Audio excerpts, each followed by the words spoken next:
Greetings, comic fans. How's it going? Eric Notowski here. I am glad you can join me today. I am finishing a commission of Psylocke and Spiral. So, and you're asking, why isn't there any Shadow Sentry right there, man? And it's because this is the last commission I have to finish before I can start doing some Shadow Sentry stuff. And I have begun. I've done some rough thumbnails and stuff, which I could show you, but I'll keep you waiting. But I had two commissions that have been on hold for quite a while since I was doing the comic book work. And now that the comic book work is done, I can work on these commissions, get them out of the way, and then start on Shadow Sentry.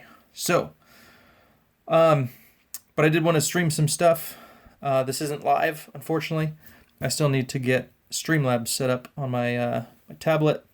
But once I do that, I can start doing some more live stuff. But because of, YouTube has some crappy stuff with its streaming now. So I'm just going to pre-record and then I'll upload. But I will get some live stuff going. So I apologize, but I hope you will stick around and check this out as I finish up this Psylocke and Spiral piece. So as you can tell, I've already started, and you're kind of looking at a little angled view there, but I got my preliminary sketch down, my breakdown, and now I'm just kind of going for it. I don't really get too detailed in my finished drawing if I know I'm going to ink it. I don't know why. It's just me. It's probably horrible as an artist, but that's just how I roll. So I'm going to ink this rough drawing I have going on here. And I'm going to start with Spiral's hand. And hopefully there's not too much of a shadow here. Let me fix my light.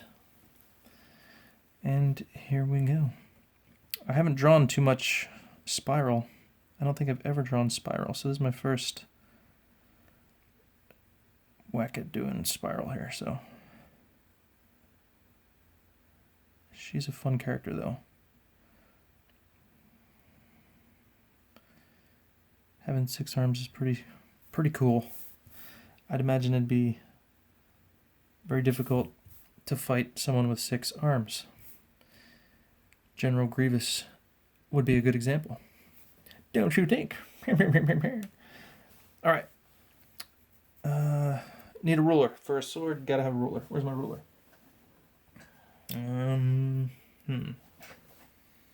There it is. All right.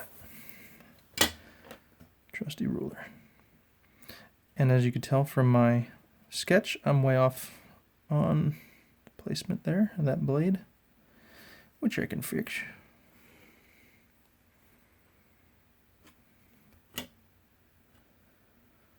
All right.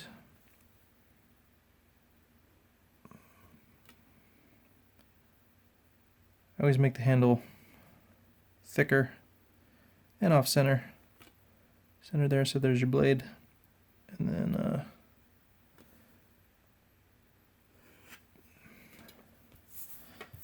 there we go.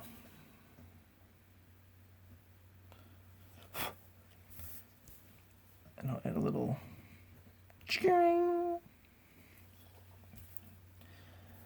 light glaring off there.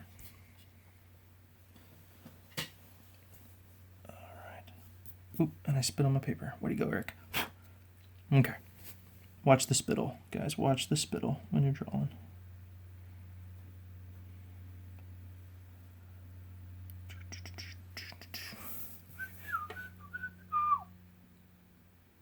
So I hope you guys have been doing good. It has been a while since I've streamed. I did a little update the other week, and again, I had a long project that I finally finished. It was a 6-issue series, and got that done. And now I can focus on other stuff. Unfortunately, these commissions have been hanging out there for a while. I had an inking and coloring commission, and then this one. This one is from like November of last year, so I got to get this one done ASAP. But this is a fun one. So I've done a few commissions for this guy. I did the actually, I might not have ever posted it, but I did a Gambit and an Archangel fighting each other, and then I did the Gambit versus Mr. Sinister. I did that one a while back. That was for him. So he's a big X-Men fan, rightly so, because 80s X-Men was rad, or 80s 90s I should say. The Jim Lee years, gotta love it. That was when I got into comics, was during that time frame. When all the Marvel guys broke off, started Image. And if you know me, you've heard this story, but huge fan of Image, huge fan of all the early Image creators. And that is why I'm so excited about comics, because that was just, that time of, that period was just like, you know, wasn't a renaissance, but I mean, it was definitely a rebirth of comics for indie creators. You got all these indie creators creating their own stuff, their own books, their own titles, characters, you name it. And it was rad. And I'm glad I kind of got in during that time period. Faux show. And now, you know, all those guys, I follow their work. Jim Lee, Mark Silvestri, all those guys. And of course new ones too. But that was when I got into comics. So that's why I love that style. So if you know my artwork, it has that huge flair of 90s Image, Jim Lee stuff going on, and that is why. That's what got me hyped about comics. And yeah. So with Shadow Sentry, it's, you know, it's my attempt at doing my creator-owned work, and I want to have that same passion and, you know, hopefully influence some younger creators like I was influenced during that time, and bring my own ideas, bring my own characters, my own concepts, and my own book. So I am stoked about it. Hope you guys are too. And yeah, it's going to be fun. So, and about Shadow Sentry, if you're just joining us, if you're new to this Shadow Sentry thing, it is my creator-owned book. I'm going to be launching up on Indiegogo at the end of next month. And if you don't know, Indiegogo is a crowdfunding website, kind of like Kickstarter, where you can crowdfund and you raise money for your project. Because if you're like a poor little independent creator like myself, it's a great way to get started and then raise awareness, and then people can back it, and they're kind of helping you provide the financing up front so you can complete your project. So, you know, there's a lot of stuff on there, from tech to, you know, anything and everything, bikes, but a lot of creators are going over there to do their more artistic projects as well. So I am excited about that. So again, the end of February it is going to launch. Right now there's a pre-campaign page up on Indiegogo. Just search Shadow Sentry on Indiegogo, and my campaign will pop up. You can, if you haven't already, you can fill it out, put your email in there, and then when the campaign goes live, I will send out an update, and you can get on in it. It'll be a 48-page comic book, pencils and inks by myself. I'm doing the story as well, and then I'll have someone help me out with the colors. And lettering, I'm not quite sure yet. I'll figure that one out when I get there. But yeah. But yeah, head over to the Indiegogo page. There is some artwork up. I've had 2 covers completed so far, and there's more to come. Gonna have one by Mike S. Miller, who is an artist. He's worked for DC for many years, but is now doing his own crowdfunding book called Lone Star that he's had a lot of success with. You probably know him. And then also Matthew Weldon. And the first cover was done by Kevin Sharp, and he did a fantastic job. So excited about that one. That is the Villains variant cover. You can see that one on my Twitter page. Just go to Eric Nilotowski Art. That one's on there. And there's also a Shadow Sentry Facebook page that you can check out. And what else? I have my own website, ericnilotowskiart.com. Got a store and all that good stuff on there.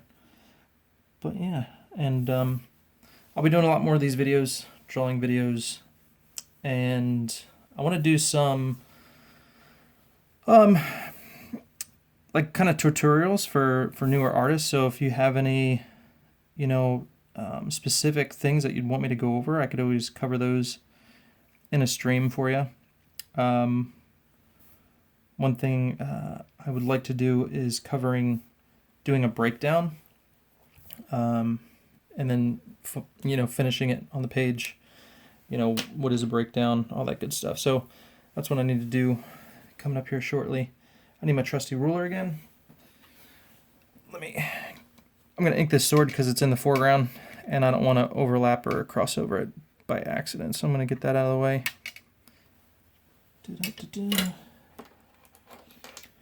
And yeah, any other ideas you might have for streams? I want to do some streams focused on other artists.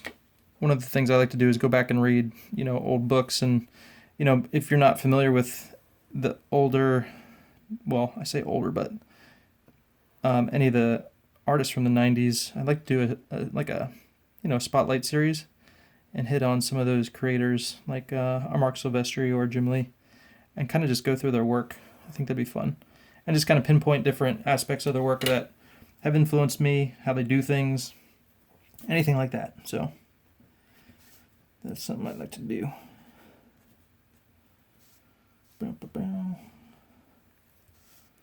All right. I tried inking with a, is it called a crow quill or a nib? I tried inking with a nib today. I used the Speedball 102 nib, and I was just playing around with it because this is like the nib that a lot of guys use, and I'm just not real confident with it. But I was just playing around. This is a He-Man drawing I started when I did another He-Man picture. I was kind of fooling around to see what worked. Here's the other one that I did. I ended up finishing this one. This one is finished and colored. You can see it on my Twitter feed.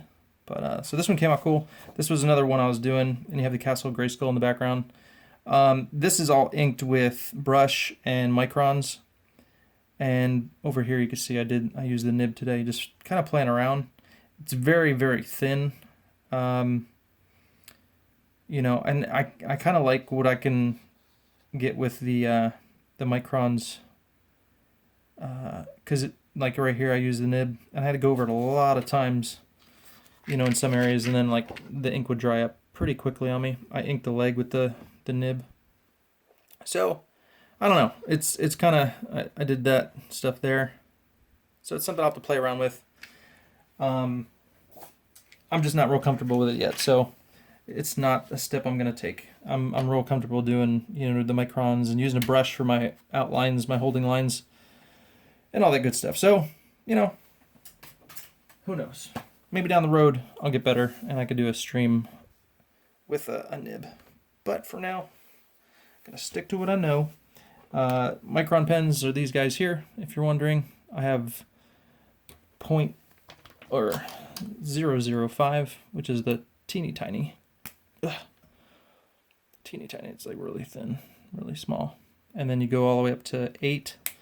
And then they also have a brush as well, which I don't have. For my brush, I use, and here's the 808. That one's your thicker point there.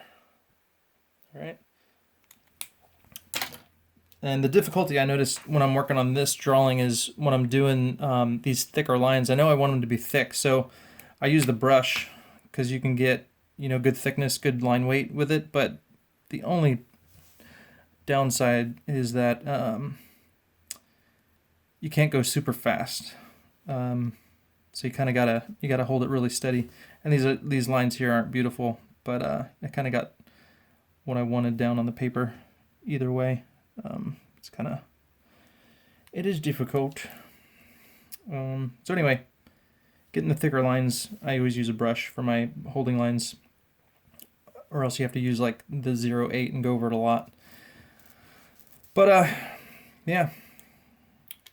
And again, holding lines are what you use to outline your characters. So like the line under her leg here, I used an 8, and then I realized I want to go thicker, so I used a brush.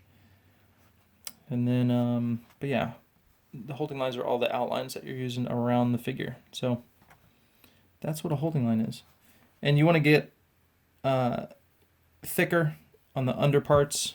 You're kind of showing that it's in shadow a little bit, and then thinner on the upper parts. You know, thicker here, thinner there. You show what is hitting the light and what is more in shadow. And that's kind of how you pull things out. But yeah, so there's a few thoughts there on that. Doodle-doo-doo-doo.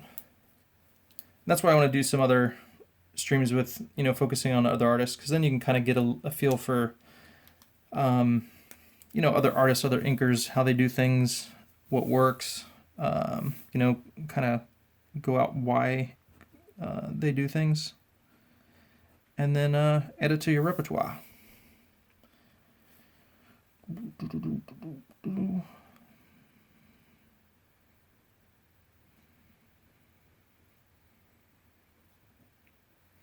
And here I'm kind of just free winging it there because I know what I drew.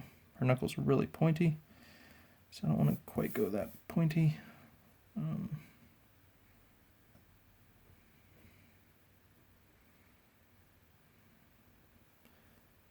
you can see that all right.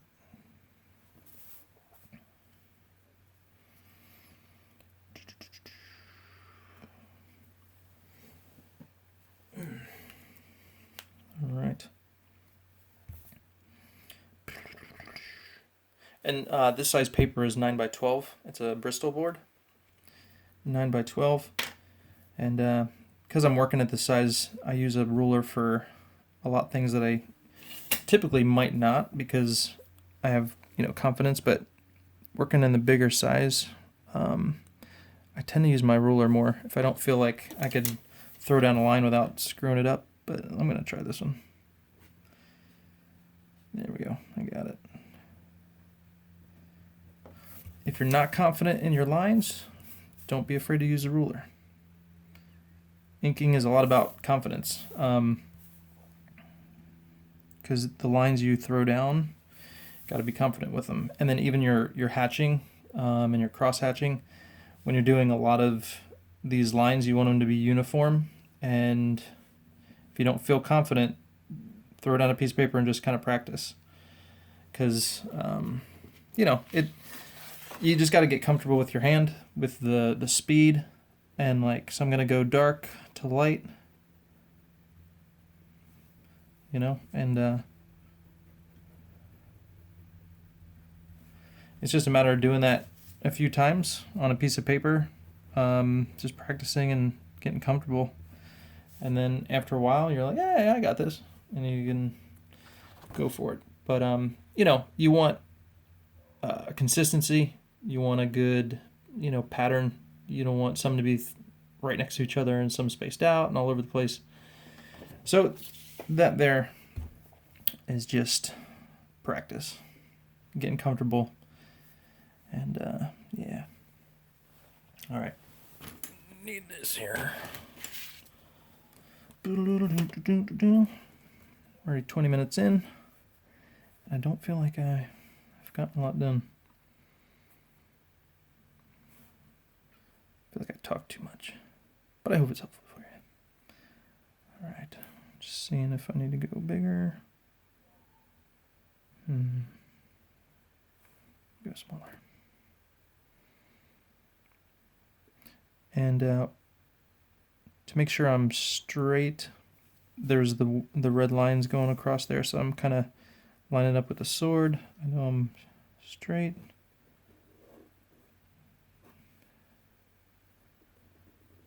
This edge I want thicker because it's closer. Back edge a lot thinner. And then let's create that thickness here.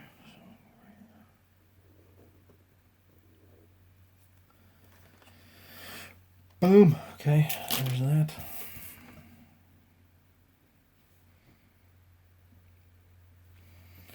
All right.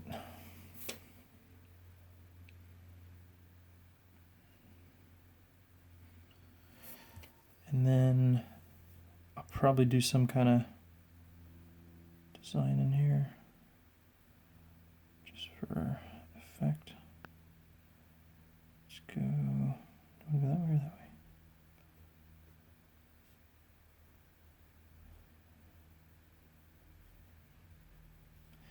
And this I'm just winging, making up as I go, but I know I want some kind of design in there, some kind of cool thing going on.